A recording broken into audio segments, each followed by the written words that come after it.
Jail. दोस्तों, jail शब्द अगर किसी के चरित्र से जुड़ जाए तो उसकी गरिमा पर सवाल उठना लाजमी है। लेकिन क्या किसी व्यक्ति के जेल जाने के बाद उसे घृणा तथा संदेह की निगाहों से देखा जाना सही है? दोस्तों, जेल जाने के बहुत से कारण हो सकते हैं और कभी कभी उद्देश्य भी। माना कि दुष्कर्मी, भ्रष्टाचारी और कुकर्मी व्यक्ति जेल जाते हैं और ऐसे व्यक्तियों से घृणा करना तथा उनके बेगुनाही पर संदेह करना स्वाभाविक है। लेकिन दोस्तों, जरूरी नहीं कि जेल जाने वाला हर व्यक्ति चोर, कुकर्मी या कोई बदमाश हो। कुछ लोग समाज सुधार के उद्देश्य से भी जेल जैसी प्रताड़नाएं स्वीकार करते हैं। जहां एक तरफ भगत सिंह, सुखदेव, राजगुरु जैसे देश प्रेमी हंसते हंसते फांसी चढ़ गए और वहीं दूसरी तरफ महात्मा गांधी जैसे राष्ट्रपिता परमार्थ के लिए जेल जाने की मिसाल कायम कर गए। और दोस्तों, श्री कृष्ण जी का तो जन्म ही जेल में हुआ था, लेकिन फिर भी लोग आज उन्हें भगवान मानकर पूजते हैं। ईसा मसीह जी ने सत्य कहा तो जनता ने उन्हें सूली पर टांग दिया और आज वर्तमान में उन्हें गॉड कहकर संबोधित किया जाता है। इसी प्रकार गुरु नानक देव जी को भी बाबर की जेल में रखा गया था। दोस्तों, वास्तविकता तो यह है, जब कभी किसी महापुरुष ने जनहित में किसी सत्य को उजागर करके जनमानस को सच का आईना दिखाना चाहा, तो उन्हीं जनता द्वारा उन महापुरुषों को प्रताड़ित किया गया।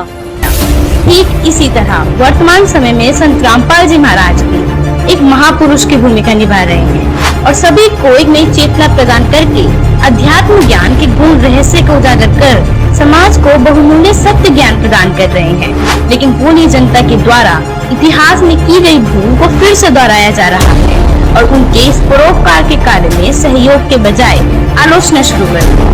संत रामपाल जी महाराज का गुनाह सिर्फ इतना है कि उन्होंने जनहित में अपना समूल अस्तित्व न्यौछावर कर जनता की भलाई की सोची। उन्होंने घर परिवार में सक्षम होते हुए भी समाज को अपना संपूर्ण जीवन सौंप दिया और इस परोपकार के कार्य में समय अभाव के चलते इंजीनियर की नौकरी को भी त्याग कर मानव समाज को दुखों के चंगुल से छुड़ाने और घर घर तक सद्भक्ति का संदेश पहुंचाने की ठान ली। दोस्तों, संत रामपाल जी महाराज जी ने वह सद्भक्ति जनता को बताई जो अनादिकाल में किसी भी ऋषि, मुनि, संत, महंतों को समझ में नहीं आई और न ही इस रहस्य को समझने या समझाने में वह सक्षम रहे, जिसके परिणाम स्वरूप अन्य नकली धर्मगुरुओं की अज्ञानता की सच्चाई समाज के सामने आने लगी, जिसे बुखलाकर वो सब संत रामपाल जी महाराज के खिलाफ साजिश रचने लगे। संत रामपाल जी महाराज ने सभी धर्मों के पवित्र सत्ग्रंथों जैसे वेद, शास्त्र, पुराण शरीफ, श्री गुरु ग्रंथ साहिब और बाइबल आदि का गहनता से अध्ययन किया और यह पता लगाया कि आखिरकार असली सद्भक्ति विधि और मंत्र क्या है, जिससे मनुष्य सुखी भी होंगे और पूर्ण मोक्ष पाकर जन्म मरण के भयंकर रोग से पूर्णतः छुटकारा पा सकेंगे। यह रहस्य संत रामपाल जी महाराज के अतिरिक्त कोई नहीं जानता, जिस कारण वर्तमान के नकली संत, महंत, कथाकार, अज्ञानी धर्मगुरु, शंकराचार्य और अध्यात्म के नकली ठेकेदारों को अपना पतन प्रत्यक्ष दिखने लगा। अपने धर्म की झूठी दुकानें बंद होते देख इन ज्ञानहीन संतों ने संत रामपाल जी महाराज जी की आवाज को पूरी तरह दबाने का भरसक प्रयास किया और जिसका परिणाम आज आपके सामने है। सतगुरु पृथ्वी पर संघर्ष करके समाज को सत ज्ञान से अवगत करवाने के लिए आते हैं और समाज उनको गालियां देते हैं, उनको जेल में डालते हैं। आपके गुरुजी जेल में है, संत रामपाल जी महाराज जेल में, पर सिर्फ ये कहने से कुछ नहीं होता, एक रीजन जानिए ना। अगर जेल में है तो क्यों जेल में है, किस पर्पज से वो जेल में है, सारी जड़ से आप बात जानिए, उसके बाद किसी को कुछ कहना चाहिए। लोग बस सुनी सुनाई बातों से, मीडिया की बातों से कहने लगते हैं कि जेल में संत है, फिर भी उनके इतनी तादाद में अनुयायी जाते हैं। कभी इसका रीजन जानने का कोशिश क्या क्यों? ये मेरी दीदी नेपाल से इतनी दूर दूर से लोग क्यों आ रहे हैं? क्योंकि हमें लाभ होते हैं।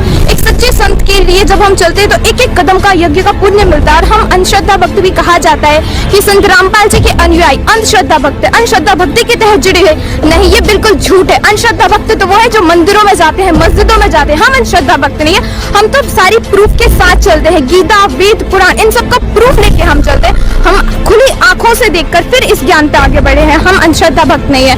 और second thing I want to say to all that Sant Rampal जी महाराज जी के पास जितने भी भक्त आते हैं उनके लाभ अगर आप सुनने लग जाओगे ना तो आपके कान बहरे हो जाएंगे। इतने लाभ इस सद्भक्ति से प्राप्त होते हैं। हमने अभी तक सुना है भगवान 100 वर्ष की आयु बढ़ा देता है, अंधों को आंख देता है, बहरों को कान देता है, पर क्या कभी किसी ने ऐसा होते हुए देखा? इतनी भक्ति सब करते हैं, किसी ने भी नहीं देखा होगा। पर यहाँ आप देखोगे लोग अपनी रिपोर्ट्स ले लेके दिखाते हैं विद प्रूफ, हॉस्पिटल का नेम, डॉक्टर का नेम, विद फुल प्रूफ वो बताते हैं कि हमें ऐसे ऐसे लाभ संत रामपाल जी महाराज जी के शरण में आने से हुए हैं। और मीडिया की दिखाई हुई सारी बातें झूठी है। जैसे कि देख रहे इतने सालों से हिसार में संत रामपाल जी के अनुयायी आ रहे हैं, ना कोई उपद्रव किया।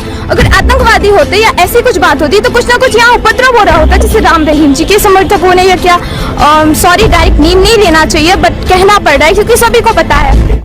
दोस्तों, इस वीडियो के माध्यम से हमारा आप सभी से अनुरोध है कि जो गलतियां हम पहले से करते आ रहे हैं उन्हें फिर से न दोहराएं। एक सभ्य और शिक्षित व्यक्ति होने का परिचय दें। आप भी एक बार, सिर्फ एक बार संत रामपाल जी महाराज जी का सत्संग जरूर सुनकर देखें। हम दावा करते हैं आप अवश्य अपने दांतों तले उंगली दबाने को मजबूर हो जाएंगे। धन्यवाद।